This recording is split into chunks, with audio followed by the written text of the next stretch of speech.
Lulus kuliah dengan predikat cum laude dari kampus ternama, tentu saja harapannya bisa mendapatkan pekerjaan yang layak.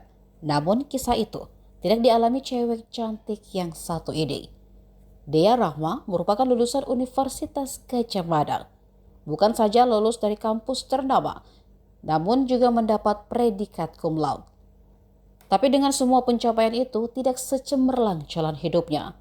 Kini dia lebih memilih kerja jadi tukang bersih-bersih di Australia. Kisah Dea ini dibagikan melalui akun TikToknya @deeraleiden pada Senin 24 Juni lalu. Banyak netizen menyebut kisah tersebut hanyalah gimmick.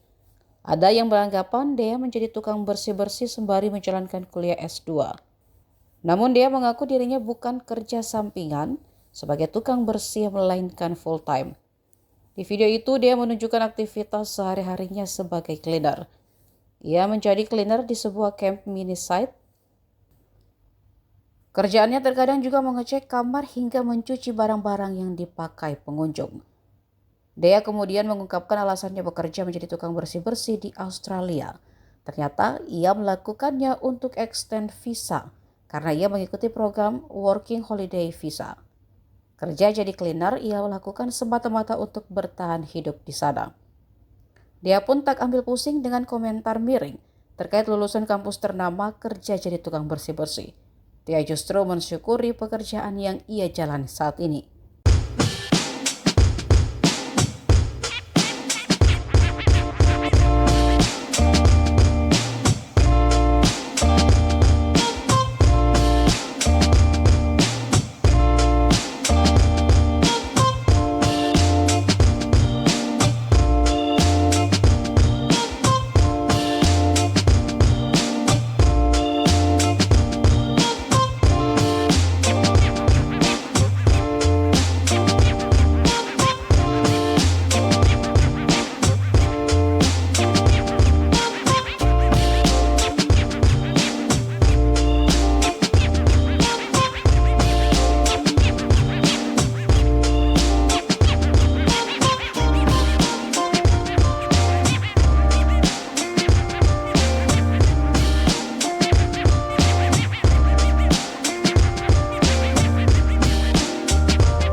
Download Tribun X sekarang, menghadirkan lokal menjadi Indonesia.